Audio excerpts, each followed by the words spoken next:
Hey everyone, Instructor Brooks here, and in this video, which is part 2 of our series on the appeal to tradition fallacy, I'm going to talk to you about how you can start creating more of a student-centered classroom, which is much better at improving retention, decreasing overwhelm, and just having a better time. So if you're ready to learn something, let's go.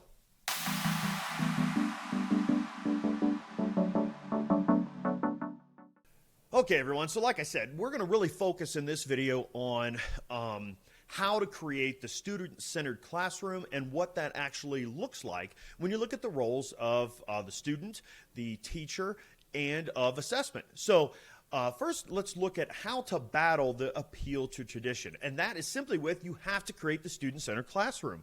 Otherwise, it's teacher-centered, and that's less effective. That's just the facts of learning. So let's take a look at the characteristics of the student-centered or modern classroom, or the classroom that we should have as our modern classroom. One of the big differences is the comparison between synchronous work and asynchronous work. Now, I understand, especially if you're teaching online any of your classes, that there's certain aspects that have to be synchronous, and that's generally where they say the teacher has to be online with the students the entire time. But are you allowed to have the students go to another chat room or do another thing while you're online? Knowing your rules on how your company or school defines synchronous learning is kind of an important thing. But I would say that you can do asynchronous learning in a synchronous type fashion. Look at it this way. Asynchronous learning would be if you're in the classroom and all the students are working on an activity at their own pace, that's asynchronous. We're not all learning at the exact same pace and at the same time. So I think you can synchronously watch asynchronous learning. Keep that in mind. But in general, the modern or student-centered classroom is going to be more asynchronous because now the students are moving at their pace versus having to keep up with the teacher's pace in a synchronous learning type situation. So in the student-centered classroom, let's look at the role of the teacher. Well, the main purpose of the teacher is to be a guide or a coach, a facilitator, someone who asks questions, someone who pushes the students to think and justify, and is able to provide, as you look here at the bottom, consistent feedback. And that is really one of the big things about the student-centered classroom, is that the students are getting feedback from the teacher much more frequently than they would if it was a synchronous lecture type classroom. This way, not only if you're giving feedback as the instructor, you're getting a lot of information from the students. And that's great for you so you can see where the herd is, and you can make sure the herd doesn't spend 24, 36 hours going off the wrong direction, or even weeks before you do an assessment. You can assess right then and give feedback, keeping people on track. Now, the role of the student is to be an active participant, so they have to take ownership of their own learning. I am not in the business of motivation, and I wouldn't even worry about motivation because it's fleeting. It's up and down all the time. It's great to have things that motivate you, but really it comes down to dedication and commitment. And if that's what you're wanting to do, then you have to be active in the learning process as a student, because it's so important for you, if you're the student or your students, to be able to present work and collaborate with their peers. So, if you're a teacher and you want to be able to give feedback, the student has to give you something to assess, to give feedback on. So if a student is not giving you something, then you can't help them. And another major component of the student-centered classroom is collaborating with people. And if they're not collaborating, well, then they're not doing what they need to do in the situation. I call the job of the job of the teacher is to have a bucket of water and bring the students to the bucket. But I say this all the time, you can lead a horse to water, but you can't make it drink. In fact, you can even drown the horse, which is what a lot of programs do, but you can't make it drink. The objective of the student, or the role of the student, is to drink the water, okay? Now, one of the biggest differences, and what I find fascinating, and this is the harder part to change long term for the licensing, but is the role of assessments. So with assessments in the student-centered classroom, you're giving formative assessments which occur in the moment. You're watching a student do a skill, or they're writing something down, like having them write an answer out, and you see it right then, you say incorrect. You can stop the incorrect thought immediately. And you can say correct so that they gain confidence and can move forward. But the key to formative assessment is it's in the moment, which is the opposite of summative, which is the final exam, the midterm, or a couple weeks later doing an assessment.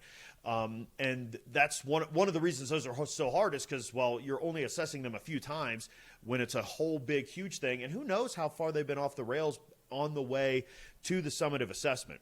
So the key for the assessments is making them in the moment, and those are called formative, but also you should, and I do this all the time in class, engage the student's argument and press for evidence. I always am saying, I'm asking students every time, what are you doing and why are you doing it? And I keep going as far as I can with the why to push them to be able to justify what it is they're doing. And I would not be able to do this at the rate and level at which I do it if I wasn't doing formative assessments. So how do students learn in this type of structure? Well, the teacher-centered classroom has the students learning with passive activities. In the student-centered classroom, the student is going to use active learning models. So one of the big keys is the retrieval concept, and that's what helps with retention. And retrieval is different from recall or recognition, because recognition is what your multiple choice test is. Can you recognize the word or the answer? Retrieval would be like a fill in the blank, for example, and that is much harder. And that's good, because if you practice harder than the game, being the test, then the test becomes even easier. So there's a couple different methods that I have specifically, like the concept mapping, blank page method, fill in the blank, I have my flashcard retention strategy. All of these things are to help with more active retrieval, which improves retention. So what are some other examples of what a classroom would look like that was incorporating student-centered learning? Well, here are some things. Group discussions. Now, it's not just as easy as saying, let's have a group discussion. The job of the teacher is to help guide and focus the discussion, but you can have great discussions in groups, and that's a great part of student-centered learning, as long as people aren't monopolizing or not participating. Also, having debates is a great idea. Gamification, and debates are great because of the justification, right? It's awesome. And to make people argue probably the thing that they don't agree with would be even better. Gamification, I do a ton of that. That's why I call myself the game master. I love and really believe heavily in the use of gamification in learning. Role playing, and I do this a lot in class, not just role playing like here's a patient and do it. We actually, before doing practicals, like students will have worked with that same patient multiple times, and the practical is just a snippet of one of many sessions that they work with that patient. So like take neuro, students will, I have like literally a couple groups of patients, and students will play out that patient. They develop a story with that patient. So the role playing is not just like on the spot. It's a week long or couple weeks worth of development of these characters. Also have a thing called Can Teach, where students sign up to teach concepts after we've gone over something. Brainstorming sessions are great. I don't think we do enough of these like big, massive brain dumps to see what students are thinking, because you never know what kind of cool ideas you'll get from somebody if they don't say them. And that's why students must be active in sharing their information as part of the student-centered classroom. And demonstrations. Not watching a demonstration, that's passive, but performing something that demonstrates a skill for the people who are doing the demonstration. It's great. So what are some of the benefits of the student-centered classroom? Well, really, this is going to be the juxtaposed up to the teacher-centered classroom, and that is, in the teacher-centered classroom, it does not promote critical thinking and problem solving. It promotes regurgitation of information. This will improve critical thinking and problem solving, which is one of the top 2 to 3 things all instructors complain about that they wish their students had more of. So why wouldn't we do the thing that we wish the students had?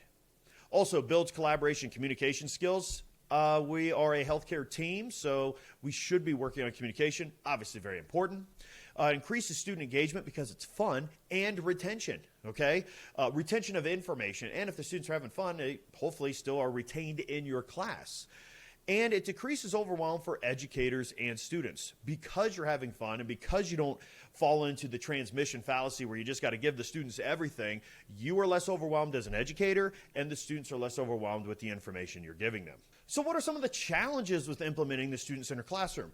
Well, change is never easy. This is why this series, or this is the second video in our appeal to tradition and why we want to break from that. So, of course, people would oftentimes be more comfortable in the thing there's comfort in knowing the discomfort you're going to have. Everyone knows every year the cohort comes in, it's the same problems, we move on. So we're comfortable with knowing that that's what it is. But change is never easy, so that is a challenge to break away from that and be like, you have to be a little courageous and get out of that, stuck in comfort. Logistics can be a hard thing, depending on, how your class is broken down to hybrid or not hybrid. Even logistics within the classroom itself, the size of the class, do you have rooms for people to break into groups? And, there's some things there. Nothing that can't be solved with some problem solving from the teacher. Lack of time. Time is always an issue. It doesn't matter. So yes, is that a problem? Lack of time for some things, but that's always a problem. So we just have to deal with it. And that's where time management skills come in, and having detailed lesson plans, which I can help you with. And you fear that students are missing key material. They might miss some key material, but if you design your lessons around the key material, they won't miss it and they'll retain it better, because we've already talked about how this is a fact. But anyway, even if they did miss some key material, they already are missing key material, and you know that. So at worst, the net gain is 0, but you have more fun. Sounds great to me. And prime numbers, this is what I wanted to make sure Megan put on there, because when you do start breaking things into groups, when you have 13 students in your class, or 17, it makes it challenging sometimes for groups, but I have come up with some suggestions and strategies on what you do with that odd person out. If you have 13 people in class, you could do, groups of 2, groups of 6, groups of 3, groups of 4. But what happens to that one person by themselves if you have specific roles? I have some ideas, but it does pose a little bit of a problem. So here's your call to action. What should you do? So I've told you that we should be moving towards the student-centered classroom. Well, you're not going to throw everything out and start from scratch. That's silly and too much work. And honestly, you don't have enough time to take off to redo the whole thing anyway. So just choose one student-centered activity that I talked about previously and try to implement one strategy. That's all you need to do. And when you have that, you can look at the feedback from it, and you can refine it and continue to make it better. And then you start off having one thing that's student-centered, and then from one, you can have more. And focus on creating lessons, not lectures, okay? And this is where I can really, really help out teachers to start working on lesson creation. So if you're a student watching this video, or you're an instructor watching this video, and you want to actually get more of the information that I have, because it's taken me over 3 years to start to put this together, you can do all the work yourself, or you can take the shortcut, which is join the Instructabrooks campus and let me help you. So if you're a student, click the join button. You get access to all my extra videos and lessons and strategies. And if you're a teacher, click the join button, and then I can kind of help coach you on making better class lessons. And if you're a program director or an instructor who would like to really have a conversation about how to look at incorporating a bigger part of this, and not using just my YouTube campus, but using all of the stuff that I have, then, contact me and we can talk about how we can create a package for your specific class. And that's all I got on the appeal to tradition. Let's work on transitioning from a teacher-centered classroom to a student-centered classroom to improve retention, have more fun, and just crush PTA. Hey guys, have a good one. Catch you in the next video.